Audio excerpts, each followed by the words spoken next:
Hello everyone. The aim of this video is to talk to you about the use of something called distribution diagrams, or single variable diagrams, specifically pH diagrams, to predict the concentration and behaviors of different ionic species in water. And it builds on the previous video in which we were looking at acidity constants and what weak acids do when they dissolve in water, and specifically the behavior of CO2. And I finished that video with this slide, and this slide summarizes what we call the carbonate buffer system, which is basically the different species that you can find carbon dioxide dissolving water. So you might have carbon dioxide dissolving water as this molecular compound, carbonic acid. You might have a carbonic acid released with one hydrogen ion and produce this species, the bicarbonate species, or hydrogen carbonate species, if you prefer to use that name. And then you might have and further reaction, the hydrogen bicarbonate, the hydrogen carbonate species, losing that other hydrogen to form the carbonate species. And there will be particular conditions, particular pHs in which all your CO2 will be in the form of, they will be in the form of the molecular compound, carbonic acid, CO2 dissolving water. There will be other moments, other conditions in which your CO2 will be in the form of carbonate anions, and there will be some conditions it will be in the form of bicarbonate anions, and sometimes you will have a mixture of two of these species. And it is pH what is going to determine which one is going to be the most stable species at any given point. So from a more acidic pH to a more basic pH, you have the possibility of having one of those species or a mixture of a couple of them in solution. And to track that, when are you going to have one or the other, a combination of both, and in what proportions, is why we use pH diagrams. pH diagrams is a specific type of single variable diagram that explains the behavior of a particular chemical or a particular ion you're interested on as a result of depending on one particular variable. The typical one is pH, although it's not the only one. So how in a pH diagram is how your chemical species will appear, in what form will appear in a water body, depending on the pH of that water body. And they are very useful, and they're widely used to predict in what form you're going to find. Well, in the case of we were looking before, the carbonate species, but it can be used for many other ions and species.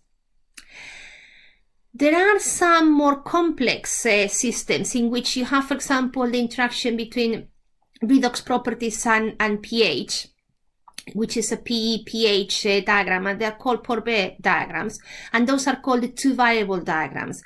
And they are called two-variable diagrams because in that moment you are looking at how the compound you're interested on, the atom, the element you're interested on, in what form it's going to be, depending on the redox environment of that water body and depending on the pH. So two variables instead of one.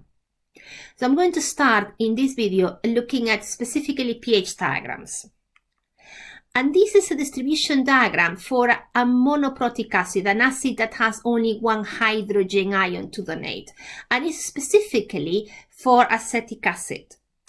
And you have here, you can see here, I've written both the acidity constant for acetic acid and the pKa. And remember that pKa is minus log of the acidity constant.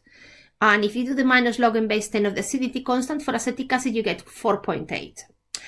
And you cannot see it in this video, but if you go to Blackboard and you look at this presentation and you click on that diagram, you will be able to access the Excel file that I use to create these diagrams. So this data you've got here is what I use, what I program. I used a formula related to the acidity constant to produce that diagram. So it's not experimental, it's specifically based on what would happen to the concentration of the different species of acetic acid if you change the pH, and what would be the fraction of acetic acid that is in the form of acetic acid, and what would be the fraction of acetic acid which would be as in the form of acetate. And you have the reaction in the previous video when I discussed the equation, the dissociation equation for acetic acid. So if you look at what this diagram tells you, this x-axis is representing pH. The blue line represents acetic acid, not dissociated, the molecular compound, and the red line represents the anion acetate. What would be the dissociation product of acetic acid? What happens when acetic acid loses the hydrogen ion? And the y-axis here is the fraction of one species to the other, and it goes between 0 and 1. And if you don't like to think about 0 and 1, think between 0 and 100. So when I'm at a very acidic pH for example 0, as you can see, all the acetic acid in my solution, in my water body, is going to be in the form of acetic acid. And if you remember, the formula of acetic acid is this one. So it will be like this, as acetic acid, as a compound. And that is, it continues to be the same. There's no acetate. This is the formula of acetate. There's no acetate at very acidic pHs. But when you hit around 3, give or take, you start having the right conditions for the equilibrium between acetic acid and an acetate to start displacing towards forming some acetate. So the beginning is very little. So some of your acetic acid becomes acetate. So you reduce the amount of acetic acid in the medium and some acetate forms, and slowly it increases, and because you only have a certain amount of the chemical, the more acetate that forms, the least of acetic acid you have in the same quantity. And it reaches a point here in which you have 50-50. Half of the acetic acid in that solution will be as acetic acid, the other half will be as the ion acetate. And this point here is exactly 4.8. And this is another reason why using pKa's is so useful, because the pKa tells you what is the pH at which you would have half of your chemical in the acidic form as a reagent and half as a product. In this case, the point 4.8, the pH at 4.8, in which you have half of the acetic acid as acetic acid and the other half as acetate. Then when you move to higher pHs, see, 5, 6, etc., then you start having all your more and more of your compound as acetate, less and less as acetic acid, until you reach a point around 7 or so in which all your species, 100%, will be acetate, and you will have no acetic acid present in the medium. For a monoprotic acid, you only have one of these points because you only have one acidity constant. When you have something like a diprotic acid, and the carbonic acid is the example of diprotic acid, then you have two places in which the lines form because you have two acidity constants. So there are two places in which you're going to have half of one and half of the other, and they will be determined by the pKa's of the both acidity constants. So these are the reactions, the two reactions that we discussed in the previous video on the carbonate buffer equilibria, which determines how carbonic acid behaves as an acid when it's dissolving water. In the first step, liberates one hydrogen ions and produce the ion bicarbonate, and this is the acidity constant and the pKa for that reaction. And in a second step, the bicarbonate can release another hydrogen ion, and form the species carbonate. And this is the acidity constant and the pKa for that reaction. So I'm going to ask you to stop the video, and with this information, those pKa's, identify the red, green, and blue line as carbonic acid, hydrogen carbonate, and carbonate. So which one will be the line that corresponds to carbonic acid? Which one will be the line that corresponds to the bicarbonate or hydrogen carbonate anion, however you want to call it? And which one will be the line that corresponds to the carbonate anion? So please stop the video now.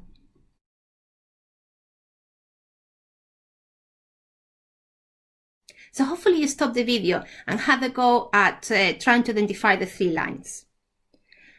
So the three species that those three lines correspond are carbonic acid, hydrogen carbonate, bicarbonate anion, if you prefer you call it like that, and the carbonate anion. And when we are in very acidic pH, 0, 1, 2, up to 4 and a bit, you can see that the only species got in the medium is the one represented by the red line. And that red line represents the most acidic species of all the carbonate species, the one that can survive at the lowest pH. And that one is the carbonic acid one. So the red line corresponds to carbonic acid. And at some point, a bit over 4, you see that suddenly there are fewer and fewer hydrogen ions in your water. The pH starts increasing, even if it's still acidic, and you start being able to stabilize the next acidic species of carbonic acid, which is the hydrogen carbonate. So while carbonic acid is disappearing to make hydrogen carbonate, that's what these two lines mean. You know, the hydrogen carbonate starts being formed, and in the same proportion, the carbonic acid is being reduced. So this green line corresponds to the bicarbonate anion, to the hydrogen carbonate anion. And at some point here, you have 50-50 of carbonic acid and bicarbonate. And this point is exactly 6.4. And it's this point here. Is the minus log of the acidity, minus log and base 10 of the acidity constant, 6.4. And that is the point in which you have half of your carbon will be as hydrogen carbonate, and the other half will still be as carbonic acid. Then, and you have none of the other species, the blue one, which I'm hopefully you already are kind of guessing is going to be the carbonate species. So at some point, you know, the amount of carbonic acid disappears completely, somewhere around 8, and all your carbonate is now in the form of hydrogen carbonate. And if the pH increases, if you're still at more and more basic pH, then suddenly the most basic form of carbonate forms, which is the carbonate anion. And so this species starts forming, and the hydrogen bicarbonate, so the bicarbonate anion, starts disappearing. And again, you have another point in which you have 50% of each species, and that point is at 10.3. So these points corresponds to 10.3, and this one to 6.4. So that's why it's so useful to look at the minus log of the acidity constant rather than the acidity constant themselves, because it tells you at what pH you're going to have half and half of both those species. And when you increase the pH and you are pH 12 and above, then you don't have any hydrogen carbonate anymore, and all your carbon will be in the form of carbonate. This is how a pH diagram for a diprotic acid looks like. And this is how a pH diagram looks for a more complicated species, when you have 3 possible acidity constants. And for example, phosphorus is a great example. this is a diagram of how pH changes affects what phosphorus species you have in solution. So you can have the phosphoric acid, it can lose a hydrogen ion, and then you form the dihydrogen phosphate. Dihydrogen, and this is the acidity constant and the pKa. Dihydrogen phosphate can itself lose another hydrogen ion and form hydrogen phosphate. And again, this is the pKa.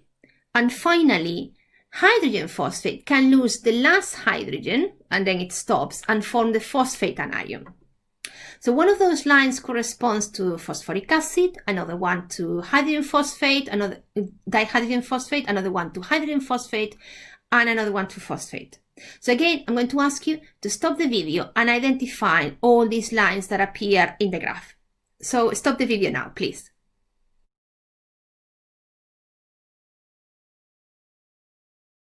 So let's see what this graph is telling me. Again, pH on the x-axis, and again, it's a fractional composition alpha between 0 and 1 in the y-axis. At very acidic pHs, the species that is going to be stable in solution is going to be the species phosphoric acid. So this red line corresponds to phosphoric acid. When you increase the pH slightly, your phosphoric acid starts reacting in this reaction here to form, to lose one hydrogen ion and form this intermediate species, the dihydrogen phosphate species. So this yellow line here is the dihydrogen phosphate species.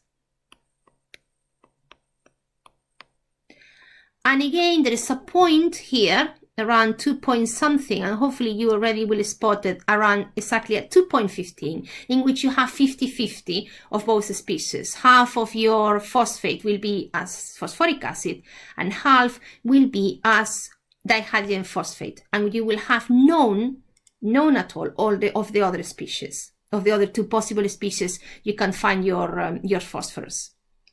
The pH continues increasing, and there's a moment where all your phosphorus will be in the form of dihydrogen phosphate, and then when the pH increases more, then dihydrogen phosphate starts reacting to form these species, these species represented by the blue line, and this will be the second reaction that shows you how your dihydrogen phosphate loses one hydrogen ion to form the ion hydrogen phosphate.